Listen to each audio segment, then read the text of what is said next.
Good morning. Good morning. I have to say I'm surprised. I was not expecting this many to show up for suffering. So if you want to get out of it quick, you can leave now.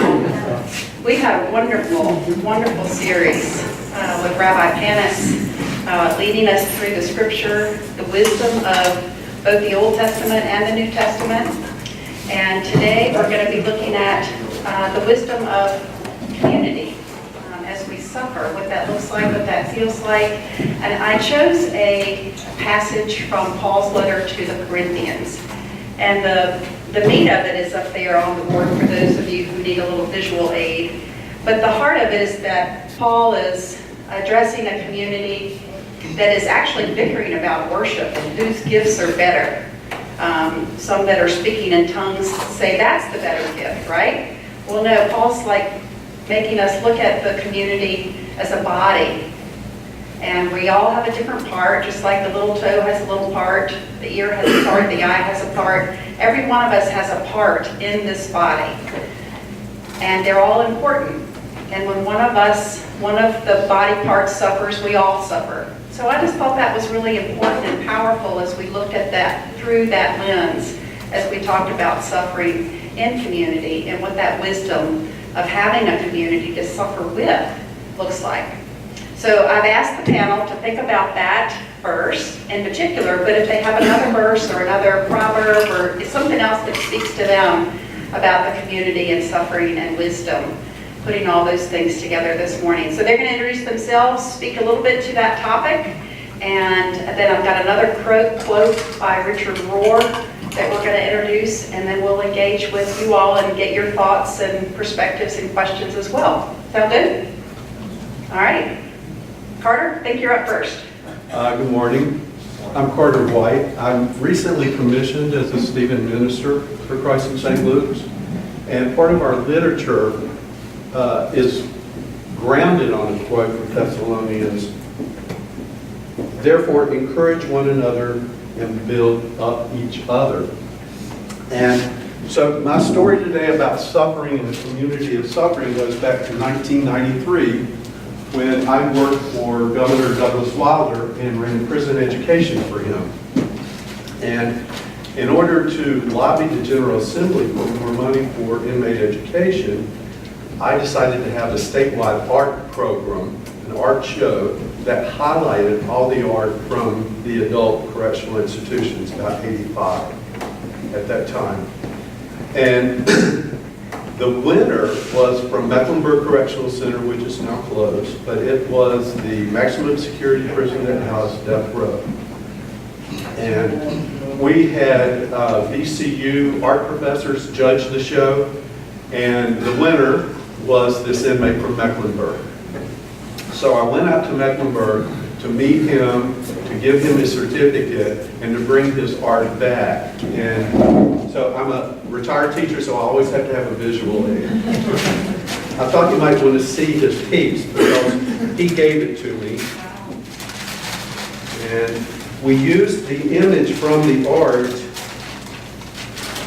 to advertise the art show for a statewide poster.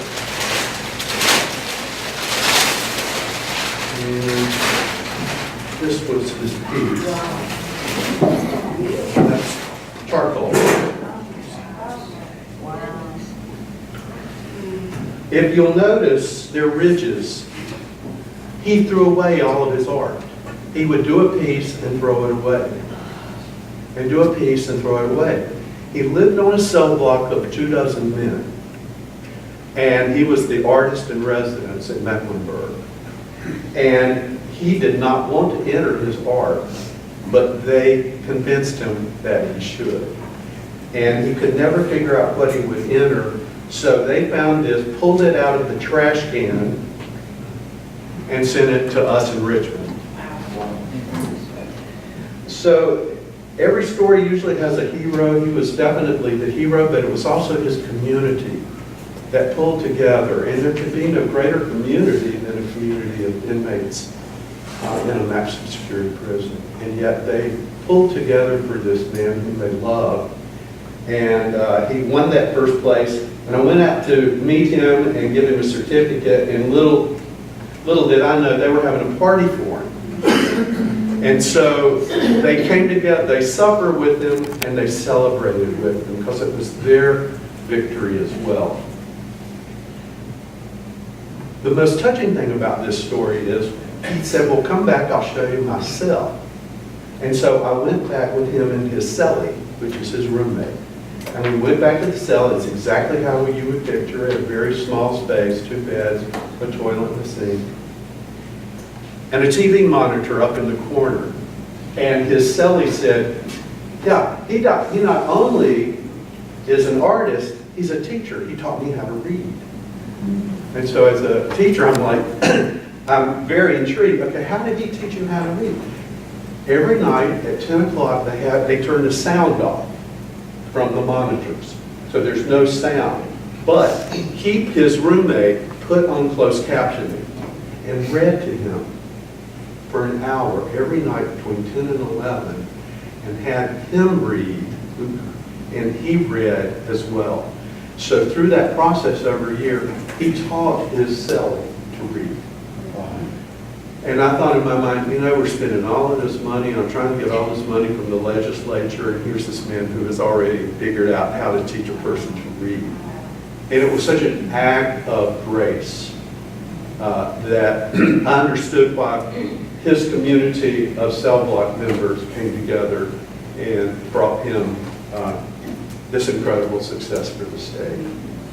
So that is my story of suffering and healing. Thank you. That was beautiful.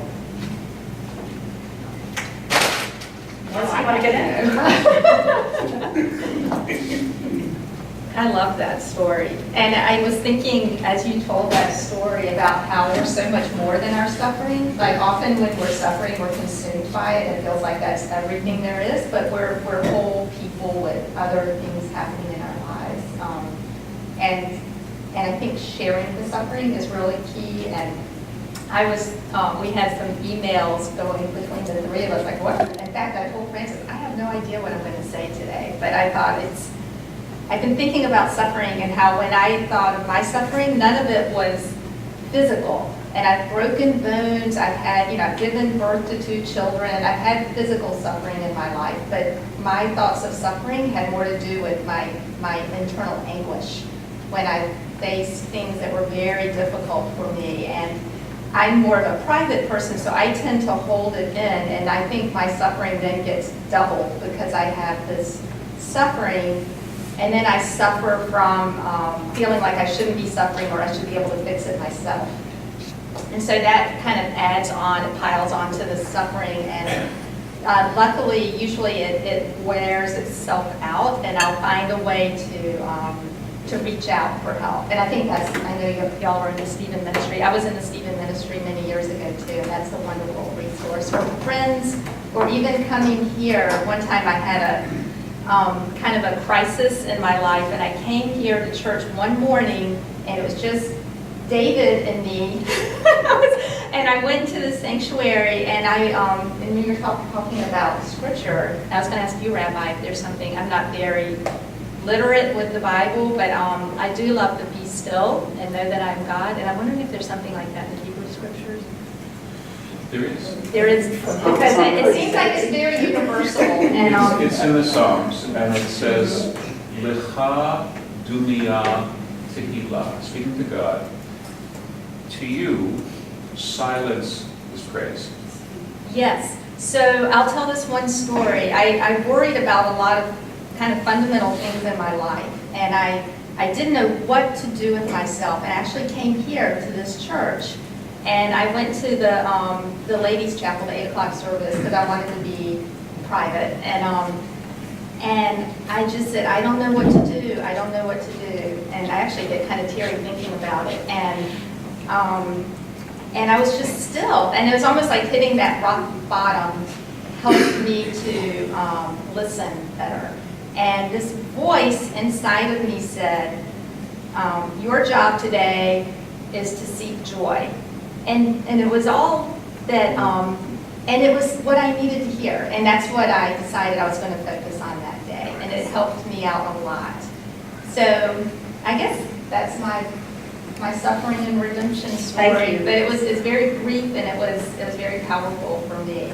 But I do think the reaching out is so helpful, and the being still for me in my suffering kind of evolution. Thank you, Melissa. Margaret? I'm Margaret Moore, and I am an educator, and I oversee communities of educators and young learners. And when I thought about the suffering part, I oftentimes look at my communities as my own little congregation, I suppose. But because we are representative of a little town, of a community in our schools. And I have seen so much different type of suffering, and not only there, but in my life.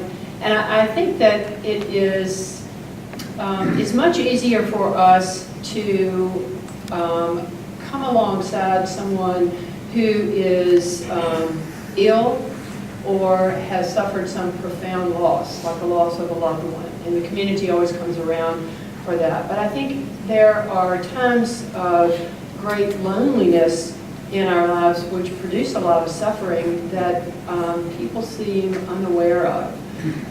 It could be around a loss of a job. My husband and I have moved several times in the last several years, and it was with great suffering. There was great joy and opportunity, but it was tremendous loss that most of our community didn't recognize, and yet it was very difficult to express because you didn't want people to think, oh, I'm not happy here, and you feel so bad about being here. No, that wasn't it. But if you've loved one place, you're going to eventually love another place too, but you've lost something. And I remember the first time that we had moved, this was probably some 35 years ago or more, and we had loved where we were, and our children were all born there, we had friends from college and all these things, and but we got to our new community, and we were excited about it, and the priest, who was this man of wisdom, came up and said, how are you doing? I said, oh, we're doing great. It's so good to be here. We're close to family. We've got a lot of friends and whatever. And he just looked directly at me and he said, you're still grieving, aren't you? And it just, it was like, wow, yes, I am. Because we, as much as we loved where we were, we had left some huge pieces of ourselves somewhere else. And those are, to me, the type of suffering that we feel the most lonely. Thank you, Margaret, for bringing up that point of the loneliness and suffering too. I think we probably all experienced that as we suffer, and especially as we suffer alone, how isolating that can be, and how sometimes, as Melissa said, if we're more a private type, it's very difficult to come out and share that pain, whether it's the loss of community or the loss of something physical or someone physical. Thank you. Rabbi?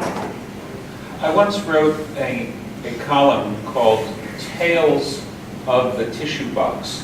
A woman had come to speak with me repeatedly, a member of the congregation.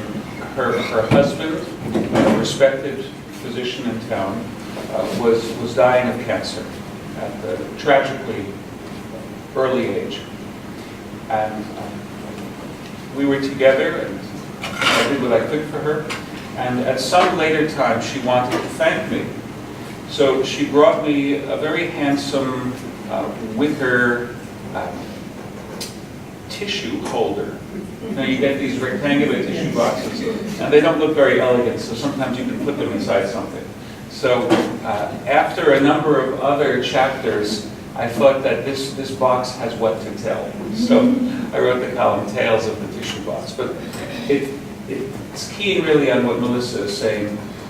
If our spaces, if the physical objects in which we put so much of our emotional lives, if they could talk, what would they say?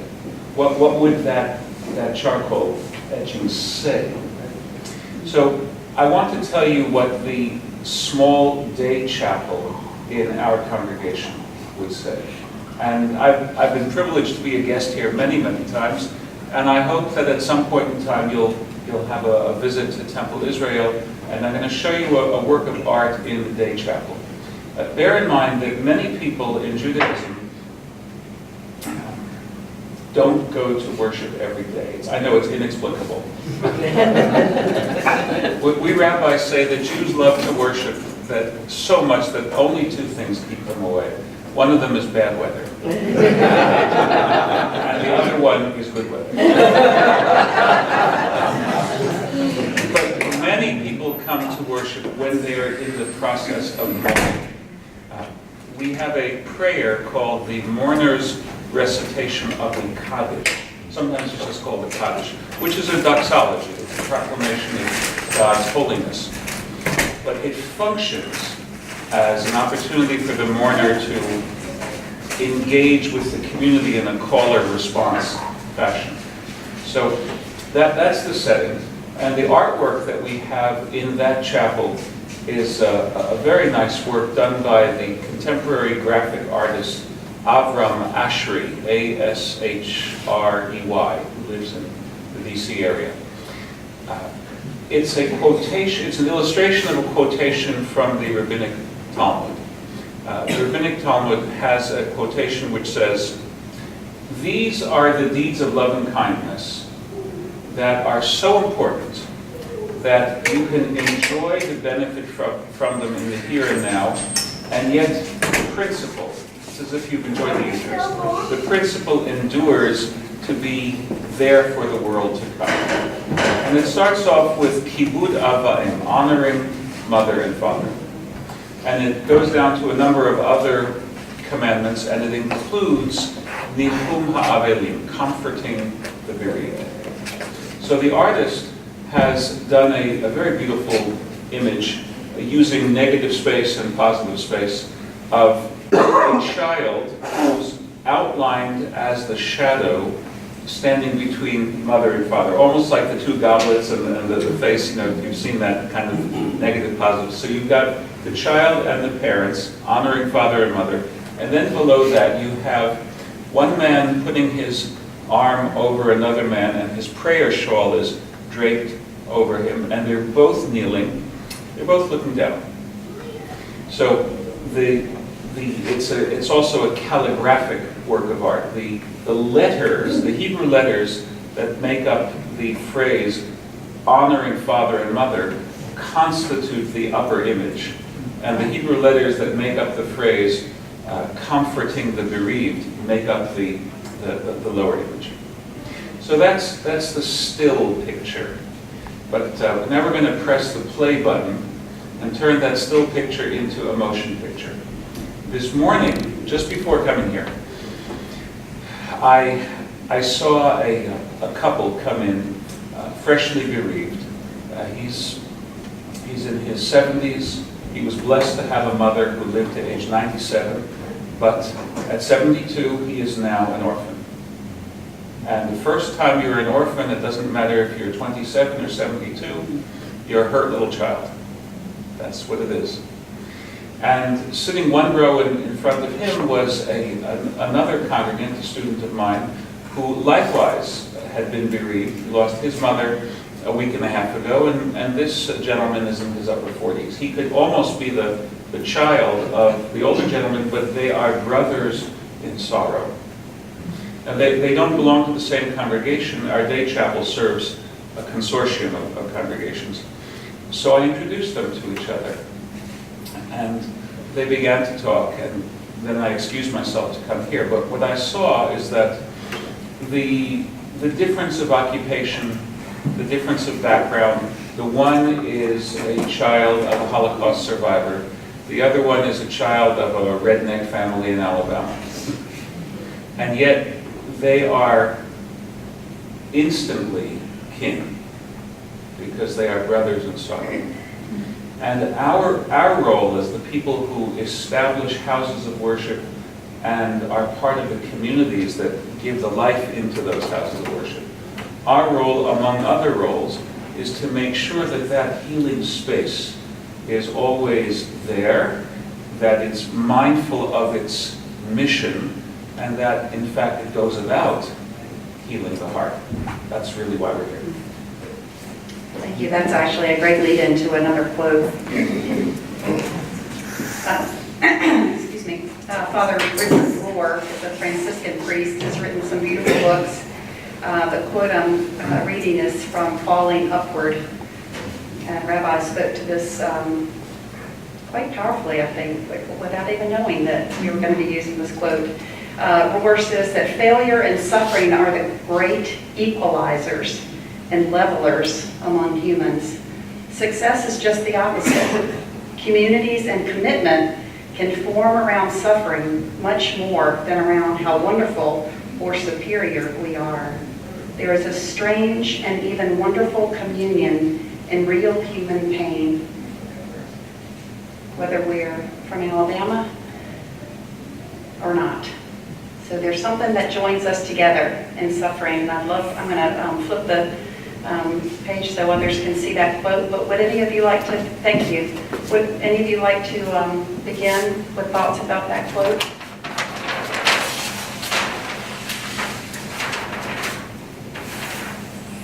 Thanks, Rabbi.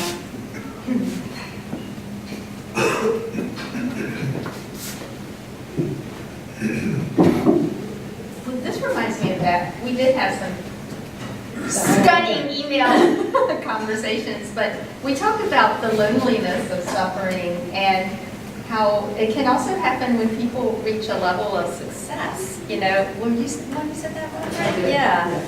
I thought that was a great insight because we always think of suffering when you feel less than, or something has brought you lower than the way you think of yourself. And people who have risen can suffer from disconnection also and loneliness.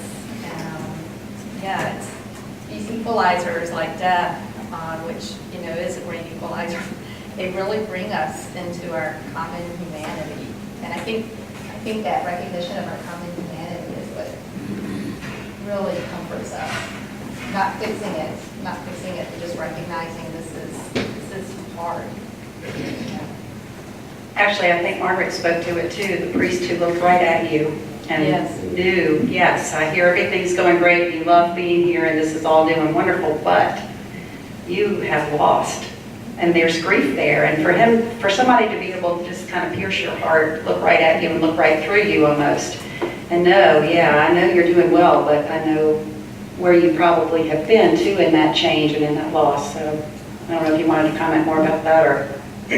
Well, I do think that sometimes in our victories, people don't know sometimes what to do with those victories. So even when I've been aware of people that have succeeded in something, or they've gotten a big promotion, or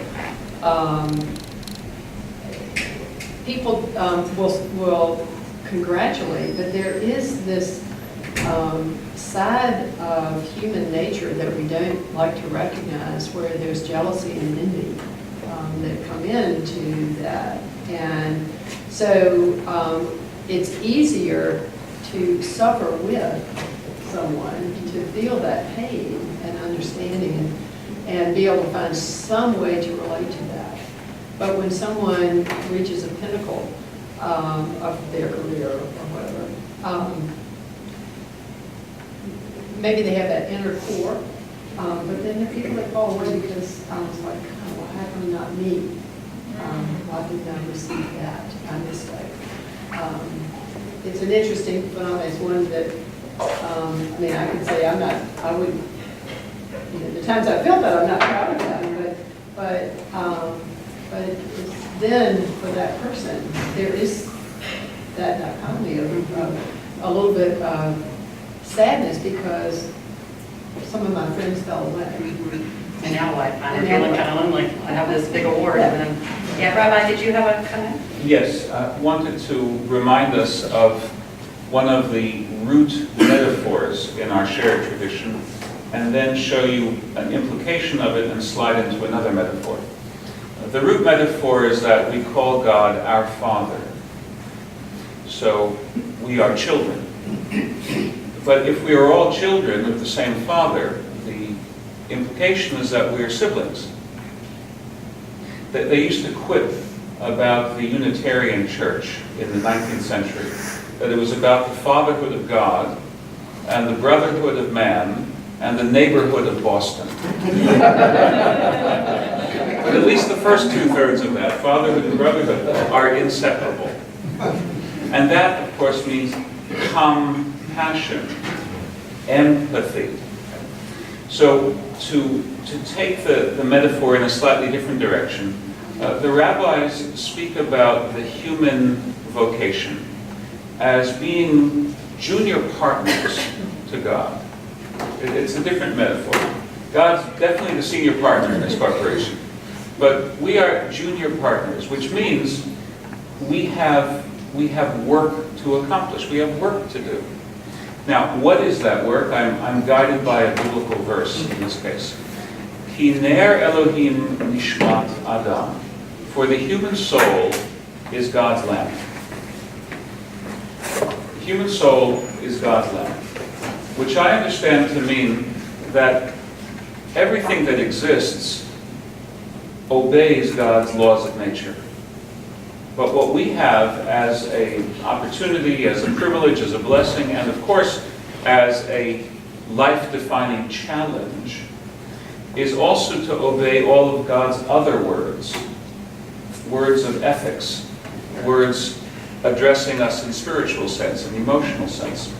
So when we are there for each other, we are doing God's work. It's not to vaunt in it or be arrogant about it, but just to recognize that if you haven't done that, then you haven't actualized something critically important to the definition of what it is to be in God's image. So, yes, in our loss, the loss can be, to quote the author Judith Viorst, it can be a necessary loss. Judith Viorst speaks about it as necessary for our emergence as mature individuals. She's not speaking from a denominational standpoint, but we can say, from a religious standpoint, loss is part of what defines us as human. That's what God told Adam and Eve when they went out into the wide, wide world. And right after they left the garden, it says, V'ha'adam yada et chava ishto. The man knew his wife, Eve. We often think of that as carnal knowledge, but I think it means something else as well. I think only when they were out of the garden, only when they were suffering, and they recognized that they were suffering together, did they begin to know each other at new levels. So this is paradigmatic for what it is to be human. And Richard Rohr would call that necessary suffering. Just a different term for that. Before I open it up, Emily, Carter, would you mind just switching gears a little bit with us? As, again, Rabbi gave us some beautiful words that I think segue nicely into Stephen Ministry, coming alongside someone, and that this really is doing God's work if we come together with someone who's suffering. Can you tell us a little bit more? And just a little infomercial, there's some information here and also on the piano about Stephen Ministry so that you can learn a little bit more. But just as a newly commissioned Stephen Minister, tell us how that works and how someone would go about getting a Stephen Minister. Well, basically, you see this young man right here, Reverend Wynn, Father Wynn will help you with that process, or Rebecca Crouch, Brian Crouch, or myself, Mother Sue.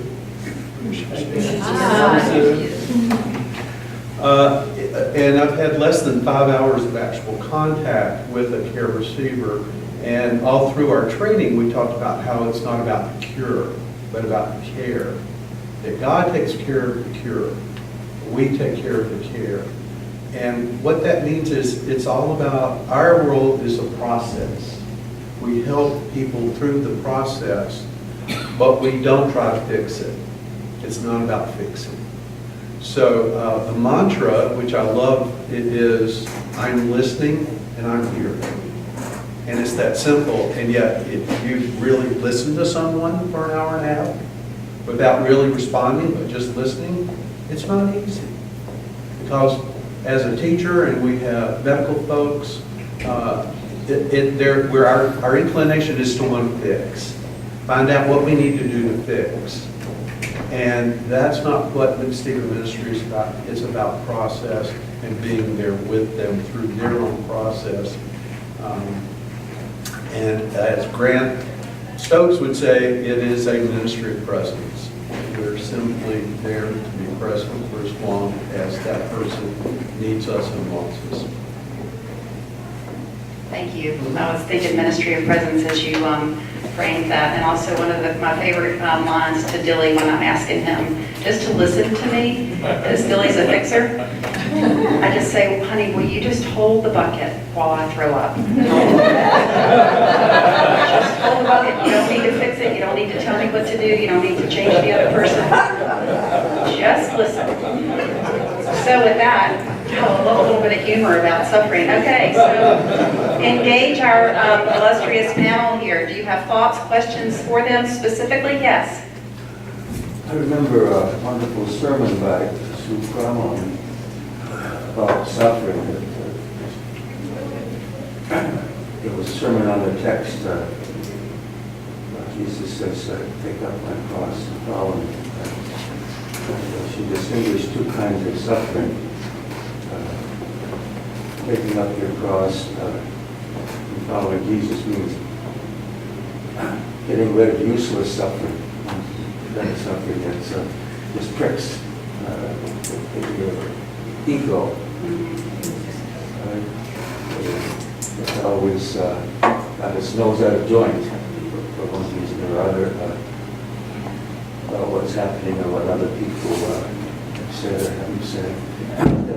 The other kind of suffering indicated here, which is useful suffering.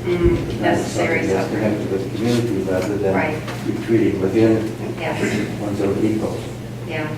Sue, that was a beautiful compliment to a sermon that you were taking up your cross. And that suffering, that necessary suffering versus the suffering that just kind of pricks our ego. I'm not doing that justice, but that's sort of what I heard, to throw it back out there to make sure everybody heard. Other thoughts, Emily? Whenever we do a program like this, I just have to tell you that Christ and St. Luke saved me years ago, and it was the community here that did it. And I'm just always very, very grateful and totally supportive and Thank you. This community, Emily says, saved her years ago, and she's very grateful. And again, if you've been part of that, if you know what that feels like, it's very hard to put into words when someone offers you space just to be, whoever, however. Yeah, The Rohr in that book says somewhere in there that he occasionally prays that suffering might come, because he always learns from that part of his life much more than he learns when things are going well and people are complimenting. And when you're in the midst, it's for me and maybe some others, it's very hard to bring other people in, but as soon as I do, it helps. yeah. And I remember being with, we were at a memorial service where we were honoring a young man who had been killed tragically in a car wreck, and his parents were both still living, and it's really not right for parents to go to their children's memorial. When it came my turn to talk to him, and everybody was sort of, as you do with that kind of thing, edge up. I got to him and I looked him in the eye and I said, I got nothing. I really have nothing. And we both cried, and that's all we could do to share that moment. There's wisdom in silence, I've heard, and wisdom in when you have no words, don't make it up, don't say something that's even more hurtful. Yeah, thank you for sharing that. Rabbi, did you have a response or comment? Yes, we've shared the insight before when we were talking about the book of Job, that a number of astute readers have observed that the best thing that Job's 3 friends did for him was to sit with him in silence for 7 days. It's when they started talking that they went off the rails. Well, what I want to add to that is they might have gotten off the rails not because they were wrong in fact. They might have gone off the rails because the enterprise of talking was misplaced. In a book called the Pirkei Avot, The Ethics of the Fathers, there's a statement which I hope to be able to share with you when we look at that later in the season, about when it's appropriate and when it's premature to offer consolation. Remember that in the old Hebrew tradition, a burial would take place within 24 hours. And they didn't have funeral homes. So the dead were typically laid out in the house where the bereaved was living until it's called the Society of Love and Kindness. It's an interesting phrase for it, Tever Kadisha, till the members would come and literally shoulder the task of bearing the dead to burial. So in that context, the rabbi said, do not seek to comfort the mourner in the presence of the dead one. There'll be a time for that. Right now, your job is to be with them, to help them get through the moment. The words can come a little bit later. And what I want to tell you is that actually happened to me. Thankfully, it wasn't the loss of a life. It was a very grievous rejection and breaking of the heart that I suffered. It was about a dozen years ago. And we went to visit my son, who was a division head in a religious summer camp. And I had worked there for many summers as a guidance counselor, and I was quite friendly with a number of the older staff. See, in a summer camp, if you're over 30, you're older staff. Very humbling. So a woman who was the head of the arts and crafts division saw that I was not in good shape, and she asked me if everything was all right, and I confided a bit and said that I was in a sad place, and she said, oh, when this is all done, you'll be such a better rabbi. Now, the truth is bivalent. She was absolutely right. And it absolutely didn't work. Today, years later, I can reflect on it and think, she was right. At the time, all I can say is, that's what you got from me. So, I'm with you. Yes. I was thinking about suffering a couple of years ago. I engaged somebody to come to adult forum similar to this from the Norfolk 17. I think that's the right number. Anyway, the group that were the first blacks to enter the schools. Her name was Dr. Turner. And I talked with her a little bit before. And, I thought this is going to be a really neat discussion, and I was all proud of myself for getting this lady because I called a lot of people and couldn't get many of them. So she came and she spoke, and afterwards she talked to me, and I was so naive, and it was very humbling, but she said, this is very hard for me. She had become a PhD, a math teacher, but she said, every time I tell my story, I lose a piece of it. And I still feel, I'll get tearful like you did, but I still feel that I should have perhaps prepared our group a little more and prepared myself for this, how difficult it would be and what a gift it was. So I just mentioned that if you're dealing with people and want to listen to their stories, which is a wonderful thing, maybe you'll be a little smarter than I was. Yeah, actually, I call that holy ground. It is such a privilege for people to share their stories and their pain. What an education for you. Yeah, but that's very well said. Thank you for sharing that. We have about time for one more, or if you want to ask our panel anything or come up later. Yes? Well, I would just I've always been a sort of admirer of Disney. And when you walk into Disneyland, there's a little theater off to the right. where they're interviewing him. And it's just a 5-minute little film. And where he talks about the only time that he was scared, I mean, at the point that this little film is being done, he's made 2 successful movies, one very unsuccessful movie that eventually the public catches up with later on. But he said, but he walks into this room just as he's building Disneyland. He says, you know, the only time I ever felt scared was when I walked in the room and everybody looked at me and thought I knew what I was doing. And if you've recently seen the movie Saving Mr. Banks, I would say it highly exemplifies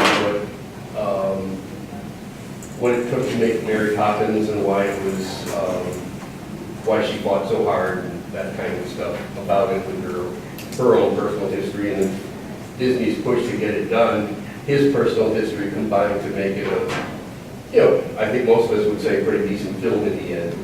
But it is that initial suffering that gets you there. And to me anyway, it's a great example of it. If you haven't seen them, you might take a glance at some point. Another great equalizer out here. Yeah, we all have been there in different forms and fashions. Shall we end with Disney? And if you have any questions specifically for panel, please come forward. But thank you. Thank you again for showing up today.